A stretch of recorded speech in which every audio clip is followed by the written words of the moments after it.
자, 우리가 전쟁터에서 흔히 일어날 수 있는 장면을 상상할 수 있을 겁니다. 자, 소대장이 최전선에 있는 소대장이 이제 급하게 무전으로 중대장에게 연락을 합니다. 지원을 요청하는 거예요. 중대장님, 빨리 지원병을 좀 보내주셔야 합니다. 그리고 사단에 연락해서 이 포사격도 좀 요청해 주십시오. 적의 공격이 너무 강해가지고 저희들이 버티기가 어렵습니다. 자, 그러니까 중대장이 대답합니다. 김소희, 지금 모든 전선이 힘들다. 조금만 더 버텨봐. 내가 대대에 연락해가지고 빨리 지원병 좀 보내도록 하고 또 사단에도 연락해서 포사격으로 지원하도록 그렇게 해볼게. 시간을 벌어야 된다. 할 수 있겠니? 소대장이 말합니다. 예, 어떻게든지 해보겠습니다. 자, 우리가 이런 대화만 듣는다 해도요, 정말 상황이 얼마나 급박하게 돌아가고 있고 얼마나 힘든 상황인지를 상상할 수 있잖아요. 적의 거센 공격 앞에서 정말 막 힘겹게 버티고 있는 거죠. 하루속히 지원병이 오고 또 지원 사격이 되기를 기다리면서 그때까지 어떻게든지 여기를 막아내야 된다. 군인들이 이렇게 버텨가고 있습니다. 자, 이런 한계 상황에서 그 부대원들을 버티게 하는 힘은 무엇일까? 어떤 군인들은 아주 애국심으로 그것을 버텨나갈 수 있을 것입니다. 우리가 여기를 지키지 않으면 국가가 위험하다. 우리가 목숨을 다해서라도 여기를 지켜야 된다. 뭐 이렇게 생각하는 사람도 있을까요? 또는 이제 3살 난 아들의 사진을 바라보면서 너 애비 없는 자식으로 나 절대로 키우지 않을 거야. 뭐 이런 생각을 가지고 버티는 그런 군인도 있을 것입니다. 여러분, 우리는 종종 이런 전쟁터와 같은 곳에서 살아가고 있습니다. 여유자적한 후방이 아니에요. 강하게 밀려오는 적군과 교전하는 최전방과 같은 전쟁터에서 살아갑니다. 고난과 시련이 거센 파도처럼 뒤덮어와가지고 내 인생의 배는 물로 가득 찹니다. 그러면서 이제 곧 가라앉을 것 같은 그런 위기감을 느껴요. 그런데 거기서 우리가 할 수 있는 일이 없어요. 도망갈 수도 없고 그것을 막을 수도 없어. 해결할 수 있는 길도 없어요. 우리가 그런데 처했을 때가 종종 있습니다. 지금 이렇게 장기화되는 코로나와의 전쟁에서 많은 사람들이 지금 더 버티긴 너무나 힘들다. 그런 한계 상황을 느낄 것입니다. 최전선에서 일하는 의료진 또 우리 자영업자들은 말할 나위도 없지만 우리 대부분의 국민들이 지금 아마 숨이 턱에 닿는 그런 느낌일 것입니다. 여러분, 그런 상황에서 중요한 것은 어떻게든지 버티는 것입니다. 그런 상황에서 우리가 훌륭한 업적을 남기거나 많은 열매를 맺거나 이런 거 생각할 수 없어요. 중요한 것은 견뎌내고 잘 버텨내는 것입니다. 무너지지 않고 포기하지 않고 나를 지키고 그리고 신앙을 지켜가는 것입니다. 자, 그런 한계 상황 속에서 나를 버티게 하는 것은 무엇일까? 저는 그런 순간을 종종 맞이할 때가 되면은요, 다른 무엇보다 저의 지나온 과거를 돌아봅니다. 제가 지금까지 살아온 인생 속에 보면은 정말 그렇게 버텨야 했던 순간들이 여러 차례 있었거든요. 그런데 그때는 도저히 못 버틸 것 같고 침몰할 것 같은 그런 생각이 들었어요. 그런데 지나가 보면은 결국은 지나가게 됐고 또 이겨냈습니다. 그때 내가 참 잘 버텼어. 이것이 아니에요. 그렇게 할 수 있도록 해주신 분이 계셨어요. 우리는 이것을 다시금 기억해내는 것입니다. 우리 성경에도 보면은 정말 큰 시련과 고난, 극한 상황을 견뎌낸 아주 훌륭한 믿음의 선배들의 이야기들이 성경에 많이 기록이 되어 있잖아요. 그들 역시 그들 자신이 그것을 이겨낸 것이 아닙니다. 그렇게 할 수 있도록 해주신 분이 계셨어요. 그것을 우리가 같이 기억해내는 것이 중요합니다. 자, 그런 성경의 인물들 중에 누구보다도 많은 고난과 파란만장한 삶을 산 사람이 있죠. 바로 요셉입니다. 요셉 빼놓을 수가 없죠. 자, 우리가 요셉이라고 하는 사람은요, 그의 인품이나 또는 그가 당한 수많은 고난, 또 그가 이스라엘을 구원하는 일들, 이런 모든 과정 속에서 누구보다도 예수 그리스도의 대표적인 모형이다, 우리가 이렇게 이야기를 합니다. 뿐만 아니라 그는요, 우리 신앙인들을 예표하는 사람이에요. 그렇기 때문에 하나님은 이 성경 속의 요셉 이야기를 통해서 다른 무엇이 아니라 나의 이야기를 들려주고 계십니다. 여러분, 우리가 그것을 좀 듣도록 합시다. 자, 먼저 우리가 이걸 한번 물어봐요. 도대체 왜 요셉은 이런 파란만장한 삶을 살아야 했는가? 자, 요셉은 야곱이라고 하는 족장의 아들로 태어났잖아요. 그러니까 그냥 평탄한 가정에서 자라가지고 뭐 나이가 되면은 아버지로부터 여러 형제들과 함께 유산을 좀 상속받아가지고 그것으로 또 족장으로 살아갈 그런 사람이었어요. 그런데 그가 애굽이라고 하는 나라의 종으로 팔려면서부터 파란만장한 삶을 살게 되지 않습니까?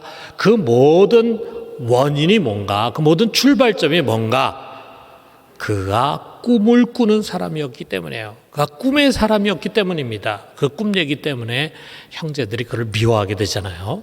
자, 그런데 그 요셉의 꿈이라는 것은 우리가 늘 잠을 자면서 꾸는 그런 꿈이 아닙니다. 또는 뭐 인생의 큰 야망이나 목표를 의미하는 것도 아닙니다. 요셉의 꿈은 하나님의 계시를 담고 있는 꿈이에요. 하나님께서 그가 택하신 백성 이스라엘을 어떻게 인도할 것이다, 그 인도하실 그분의 뜻과 계획을 요셉에게 꿈으로 드러내 주셨어요. 왜 요셉인가? 형제들이 12형제나 있었는데 왜 그 중에 요셉인가? 그가 가장 영적인 사람이었기 때문입니다. 육신을 쫓아 살아가는 형들과는 달리 요셉은 하나님과 소통하는 사람이었고 영적으로 예민한 사람이었어요. 그의 영감과 지혜에 대해서는 우리가 뒤에 요셉의 스토리를 보면은 수없이 알게 됩니다. 자, 그렇다면 여러분, 우리 시대에 누가 요셉과 같은 영적인 사람이고 꿈을 꾸는 사람입니까? 다른 누가 아니에요. 성령을 모시고 살아가고 있는 바로 우리 그리스도인들입니다. 여러분, 우리는 하나님의 영으로 하나님께 예배드리고 하나님과 교제하는 사람이잖아요. 우리 안에 오신 성령은 우리의 눈을 열어서 하나님께서 계시하신 그것을 보게 하고 듣게 하고 깨닫게 해주시는 계시의 영이십니다. 그렇기 때문에 구약의 요엘 선지자는 미래에 일어날 일을 예언하면서 하나님의 영이 사람 속에 부어지게 되면 어떤 일이 일어날 것인가를 말합니다. 사람이 꿈을 꾸게 될 것이고 환상을 보게 될 것이고 예언을 하게 될 것이다, 이렇게 말했어요. 그것이 우리 오순절에 이루어졌잖아요. 여러분, 우리 영의 사람들은요, 이 세상 현실 속에 살기 때문에 이 현재에 발을 딛고 살아가요. 그렇지만 동시에 우리 모두는 하나님께서 약속하신 바 미래에 일어날 일들을 항상 바라봅니다. 우리야말로 그것이 반드시 이루어질 것을 믿고 있어요. 그렇기 때문에 우리는 그것을 소망하면서 그것을 꿈꾸는 꿈의 사람들입니다. 자, 우리가 잘 아는 바처럼 요셉의 꿈에는요, 아주 큰 영광이 담겨져 있잖아요. 그 꿈의 내용 중에 보면은 별들이 있고 달과 해가 있는데 그것이 다 요셉의 별에게 절을 한다 그랬어요. 그러니까 부모도 형제들도 요셉에게 무릎을 꿇고 경배하게 될 것이다, 그런 꿈의 내용이잖아요. 그리고 그 꿈은 훗날 그가 애굽의 총리가 되면서 실현이 됐습니다. 그런데 그것만 이루어진 것이 아니라 그것을 통해서 하나님은 결국 7년의 대기근 가운데, 흉년 가운데 많은 사람들을 구원하셨고, 그리고 그의 양이 되는 이스라엘을 애굽이라고 하는 푸른 초장으로 옮겨서 거기서 400년 동안 양육을 하셨어요. 그런 목적을 가지고 바로 요셉을 그런 영광의 자리에 앉으신 것입니다. 여러분, 근데 분명히 요셉의 꿈에는 그런 영광이 담겨져 있고 그 영광이 이루어지는데 그 영광이 이루어지는 과정에서 결코 빠질 수 없는 것이 있어요. 그게 뭐냐? 바로 고난이라고 하는 것입니다. 고난. 시시한 고난이 아니라 정말 감당하기 힘든 불과 같은 시련의 과정을 그가 통과해야 했습니다. 자, 그런데 그게 요셉만이 아니에요. 여러분, 우리가 성경 전체를 한번 개관해 보면은 하나님이 사람을 택해서 부르시잖아요. 아브라함도 부르고 또 야곱도 부르고 불렀어요. 그리고 그 부른 사람들을 통해서 하나님은 그의 뜻과 계획을 이루어 가십니다. 이게 전형적인 과정인데 거기에 반드시 고난을 받게 됐어요. 여러분, 아브라함도 그렇고 야곱도 그렇고 요셉도 그렇고 다윗도 그렇고, 아니 이스라엘 민족 전체가 그렇잖아요. 그들은 하나님의 택하심과 부르심을 받았어요. 하나님 그들을 부르시면서 그들에게 영광을 약속하십니다. 큰 축복을 약속하십니다. 그런데 그 과정에서 그들은 반드시 고난의 여정을 밟게 되어 있어요. 이게 전형적인 코스입니다. 그리고 그것은 훗날 오셔서 온 인류를 구원하실 메시아의 길이었어요. 그렇기 때문에 그 길대로 하나님의 아들 예수 그리스도는 고난의 종으로 오셨습니다. 그리고 십자가의 극한 고난을 통해서 하나님의 구원의 일을 이루셨잖아요. 그리고 난 다음에 부활과 승천과 하나님의 우편에 앉는 영광을 얻으셨습니다. 여러분, 이 예수 그리스도를 믿고 따르는 우리 역시 똑같습니다. 로마서 8장 17절에 뭐라 그랬어요? 자녀이면 또한 상속자 곧 하나님의 상속자요 그리스도와 함께한 상속자니 우리가 그와 함께 영광을 받기 위하여 고난도 함께 받아야 할 것이니라. 우리가 그리스도와 같은 상속자인데 그 상속의 영광, 하나님의 나라를 유업으로 받는 그 영광이 우리를 기다리는데 그 영광을 받기 위해서는 예수님과 똑같이 우리도 고난도 받아야 된다라고 하는 것입니다. 그렇기 때문에 여러분, 요셉의 고난, 다윗의 고난, 예수 그리스도의 고난은요, 그들의 고난이 아니라 바로 우리들의 고난이에요. 그들의 이 고난의 이야기는 우리의 신앙 여정에 대해서 예언을 해주고 있어요. 아울러서 우리에게 찾아온 이런 고난들을 믿음의 눈으로 바라보고 그리고 그것을 버티고 이겨낼 것을 명하고 있습니다. 그들의 이야기 속에는요, 너는 지금 너에게 온 그 고난을 버텨야 돼, 이겨야 돼 라고 하는 명령어가 담겨져 있어요. 자, 여러분, 우리가 요셉의 고난을 한번 생각해 보면은 가족에서부터 시작이 됐잖아요. 자신이 그렇게 믿고 따르던 형님들인데 그 형님들이 자기를 붙잡아 죽이려고 하고 돈 받고 자기를 종으로 팔아버렸어요. 가족으로부터의 배신과 버림받은 상처가 얼마나 컸겠습니까?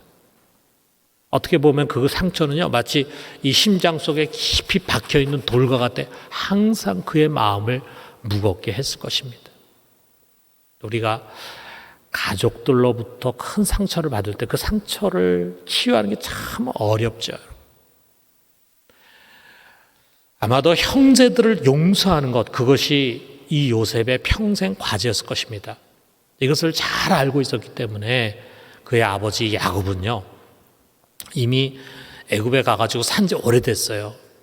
근데 그가 임종할 때 요셉에게 형들을 용서해 줄 것을 간곡히 유언했습니다.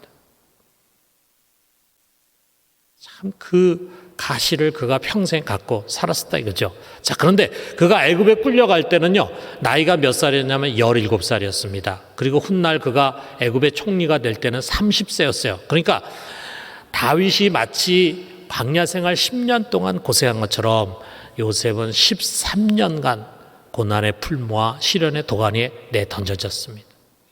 그가 종으로 끌려간 그 요셉 애굽이라는 나라 우리 잘 알잖아요. 그 당시 전 세계에서 가장 최고의 문명국이고 최강국이었어요. 그리고 요셉이 종으로 팔려간 보디발의 집은 바로 그 애굽을 다스리는 바로 왕의 친위 대장, 최측근 친위 대장의 집이었어요. 지금으로 하면 정말 아주 권력가의 집이죠.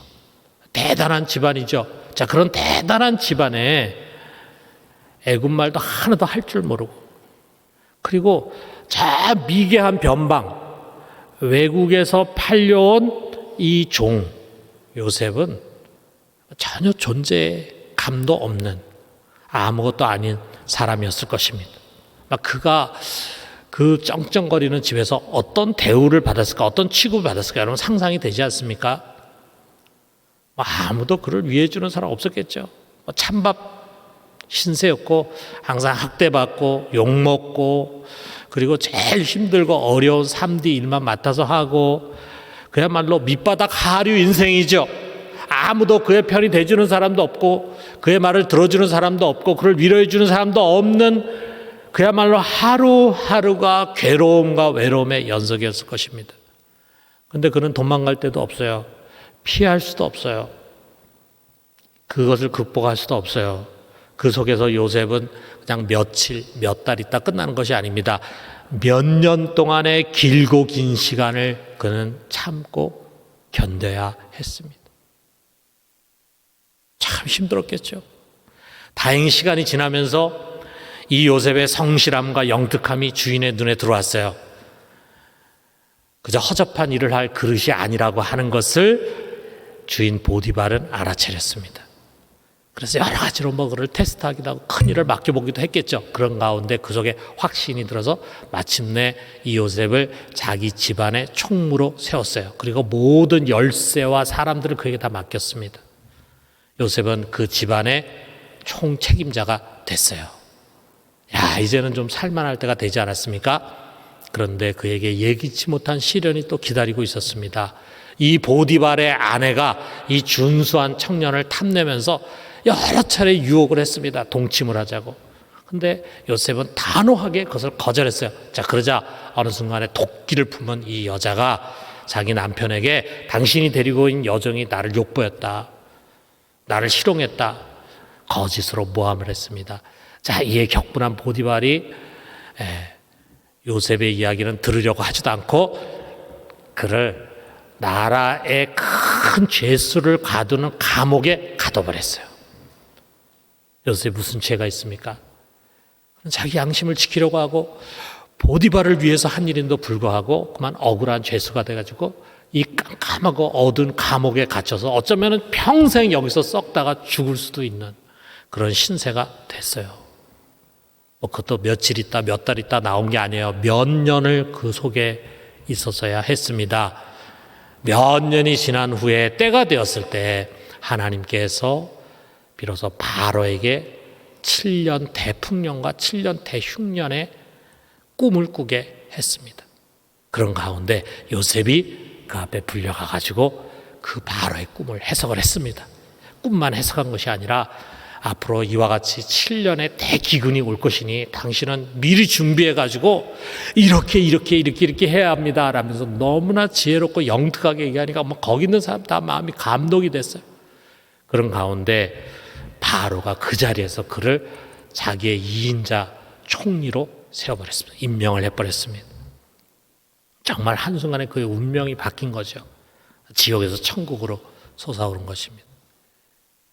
그 뒤에 그는 애굽의 제사장의 딸과 결혼해가지고 그 딸로부터 이제 아내로부터 첫 아들을 얻게 됐습니다. 얼마나 기뻤겠어요. 그때 그의 이름을 므낫세다 이렇게 지었는데 그 뜻은 잊어버림이라고 하는 뜻입니다. 그러면서 이렇게 말합니다. 51절에 보니까 하나님이 내게 내 모든 고난과 내 아버지의 온 집을 잊어버리게 하셨다. 그 잊음이라고 하는 의미가 얼마나 큰 축복입니까? 이제 하나님께서 과거의 나의 모든 상처들, 내가 겪은 모든 가슴 아픈 고난을 다 잊을 수 있도록 위로해 주셨다. 이것을 고백합니다. 그리고 그 다음에 또 두 번째 아들을 낳는데 그에게는 에브라임이라고 하는 이름을 지었는데 그 뜻은 풍성함이란 뜻이에요. 52절에 이렇게 고백합니다. 하나님이 나를 내가 수고한 땅에서 번성하게 하셨다. 하나님께서 이 길고 긴 고난과 연단 뒤에 이제는 나를 푸른 초장으로 인도하셔서 풍성한 열매를 맺으며 영광을 얻게 하셨다라고 하는 고백이에요. 여러분, 요셉은 오랜 고난을 버티고 잘 버텨내더니 마침내 이 큰 기쁨과 영광을 누리게 된 것입니다. 사랑하는 성도 여러분, 이제 하나님의 뜻입니다. 이것이 그의 택한 백성들을 인도하시는 하나님의 섭리입니다. 여러분, 하나님이 그의 자녀를 인도하시는 것은요, 고난이 아닙니다. 우리를 비참한 수렁에 내던지는 것이 그의 뜻이 아닙니다. 마침내는 므낫세와 에브라임입니다. 마침내는 우리로 하여금 그 모든 고난의 여정을 다 잊어버리고 이제 풍성한 곳으로 들어가게 하는 것이 하나님의 뜻이에요. 이것이 요셉에게뿐만이 아니라 여러분과 저에게도 마찬가지입니다. 여러분, 우리가 지금 당하고 있는 고난, 시련, 어려움, 참 버텨나기 힘들다고 생각할 만큼의 이런 모든 고난의 과정은 마지막에는 축복과 영광을 얻기 위한 과정일 뿐입니다. 여러분, 그렇게 믿으십니까? 여러분, 우리가 이렇게 믿는 것이 중요합니다. 여러분, 우리의 마지막은 해피엔딩입니다. 무한한 영광입니다. 우리가 이렇게 생각하고 살아가면은요, 지금은 내가 힘들지만 결국 내 마지막, 내 인생의 마지막은 해피엔딩이야 라고 생각한다면 우리는 지금 겪고 있는 어려움을 훨씬 쉽게 이겨낼 수 있을 거예요. 자, 그런데 그것이 우리가 그냥 자기 신념이 아니잖아요. 자, 로마서 8장 18절에 뭐라고 되어 있습니까? 생각하건대 현재의 고난은 장차 우리에게 나타날 영광과 비교할 수 없도다. 장차 우리에게는 영광이 약속되어 있어요. 그런데 그 영광과 지금 내가 겪는 고난은 비교가 안 됩니다. 그 영광에 비교하면 지금 이 고난은 지극히 작은 것입니다. 자, 그렇다면 우리가 이제 이것을 한번 생각해 봐요. 요셉은 어떻게 그렇게도 힘든 시간들을 버틸 수 있었을까? 여러분, 보통 고난이 아니지 않습니까? 장장 13년이라고 하는 정말 길고 긴 세월을 낯선 나라에 가가지고 온갖 수모를 겪으며 살아야 됐잖아요. 거기다가 배신과 버림받음, 거짓 모함의 억울함으로 마음에 큰 상처를 입었잖아요. 육신의 괴로움뿐만이 아니라 정신적인 고통을 어떻게 참고 견디고 극복하고 버텨냈을까? 어떻게 할 수 있었습니까? 답은 이것입니다. 하나님이 그에게 버틸 힘을 주셨기 때문이에요. 그가 한 것이 아닙니다. 그와 함께 하신 하나님이십니다. 여러분, 2절에 보니까 이렇게 말씀하잖아요. 여호와께서 요셉과 함께 하심으로 그가 형통한 자가 되어 그의 주인 애굽 사람의 집에 있으니, 하나님이 함께 하셨어요. 그의 주인 보디발의 집에 들어갔을 때 아무도 그를 귀하게 여기지도 않고, 아무도 그를 도우려고 하지도 않고, 아무도 그를 보호하려고 하지도 않고 그를 함부로 대했어요. 그는 외롭고 괴로운 자리에 홀로 있었습니다. 그렇지만 보이지 않는 가운데 하나님이 그와 함께 계셨어요. 하나님이 그의 편이 되시고 하나님이 그를 지켜주셨습니다. 비록 고난을 당했지만 하나님은 요셉이 감당할 수 없는 고난 당하는 것은 허락하지 않았어요. 그리고 그가 고난 당할 때는 항상 피할 길을 열어주셨습니다. 그때마다 주어진 일을 잘 감당할 수 있도록 그에게 지혜도 주셨습니다. 또 좋은 사람들을 통해서 형통한 길도 열리게 해주셨습니다. 그래서 주인 보디발의 눈에 잘 들어가지고 그의 인정을 받고 그 집안의 총으로 승진하기도 했습니다. 그러다가 다시 감옥으로 굴러떨어졌잖아요. 그런데도 그 감옥의 주님이 함께 하세요. 그리고 거기서도 형통한 길을 열어주세요. 그래가지고 거기에 간수의 인정을 받습니다. 그래가지고 그로 하여금 바로 곁에서 술을 맡은 간원장, 떡 맡은 간원장 둘 다 잘못을 해가지고 그 감옥에 같이 갇혔는데 그들을 뒷수발하게 했어요. 근데 그 술을 맡은 간원장의 시중을 든 것이 계기가 돼가지고 그것으로 인해서 훗날 그가 불려가고, 그래서 그것을 통해서 꿈을 해석하고 총리가 된 것입니다. 이게 요셉이 한 게 아니잖아요. 하나님이 함께 하셔서 그 고난 중에도 감당할 수 있는 힘을 주시고 길을 열어 주셨어요. 그렇습니다. 여러분, 하나님은 우리와도 함께 하십니다. 요셉에게 하신 것처럼 우리에게도 버틸 힘을 주십니다. 때로 우리의 연약함을 고쳐주시고 알 수 없는 힘을 우리 속에 불어넣어 주십니다. 우리가 너무 낙심해 있을 때 누군가를 보내주셔서 우리의 등을 두드려 주십니다. 아주 작은 기쁜 일, 형통한 일을 만들어 주셔서 우리를 위로해 주십니다. 그 문제가 아직 해결되진 않았지만 우리는 그런 위로를 받게 됩니다. 우리가 기도가 안 될 만큼 지치고 낙심했을 때 우리 주님은요, 그냥 우리의 한숨 소리, 신음 소리도 들으십니다. 저녁에 해가 뉘엿뉘엿 지나칠 때는 모든 것이 우울하죠. 모든 것이 다 안 될 것 같은 생각이 들죠. 낙심이 돼가지고 모든 것을 포기하고 싶은데 아침에 햇살이 나고 침상에서 일어날 때는 다시 해보려고 하는 용기가 나도 모르게 생겨납니다. 우리 주님께서 그것을 주시는 것입니다. 이 모든 과정에서 우리 주님은 요셉과 같이 우리가 감당할 수 없는 시험 당하는 것은 허락하지 않습니다. 그리고 시험 당할 때는 피할 길을 항상 준비하고 열어주십니다. 여러분, 요셉이 말이죠, 이 과정 속에서 한 일은 딱 세 가지예요. 첫째는 그는 하나님만을 붙들었어요. 사람 의지하지 않아서 하나님만 붙들고 그를 의지했습니다. 둘째로는 그는 힘든 일 가운데서도 자기 마음을 지켜서 죄를 짓지 않으려고 애썼습니다. 그리고 세 번째는 그는 자기를 해한 사람들, 자기에게 아픔을 준 사람들을 끊임없이 용서하려고 애를 썼습니다. 여러분, 이게 우리가 꼭 본받아야 할 일입니다. 여러분, 우리 말씀을 맺읍시다. 요셉은 13년 동안 참 힘들고 어려운 고난을 버텨왔는데 그것이 그에게 무익한 일이 아니었습니다. 그는 그 속에서 연단이 되고 강해지고 많은 것을 체험하는 가운데 훗날 총리가 됐을 때 정말 일을 지혜롭게 잘하는 유능한 총리가 됐어요. 그래서 13년 고생했지만 그 뒤로 그는 무려 80년 동안을 영화를 누리면서 110세까지 살았습니다. 무엇보다도 우리 하나님의 경륜과 뜻을 이루는 아주 소중한 도구가 되었던 것입니다. 여러분, 지금 힘들고 어려운 시간들 우리들에게 무의미한 거 아닙니다. 어떻게 보면 더 좋은 축복을 위한 과정이라는 것을 잊어서는 안 됩니다. 여러분, 우리가 이 믿음 가지고 잘 버텨나갑시다. 사랑하는 성도 여러분, 그러므로 분명 여기 우리와 함께 하시는 그 하나님이 있습니다.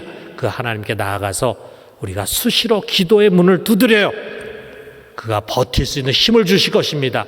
또 그가 우리가 생각하지 못하고 상상할 수 없는 길을 열어주실 것입니다. 그가 주시는 힘으로 이 고난의 시간들을 잘 버텨가는 우리 모두가 되기를 주님의 이름으로 축원합니다.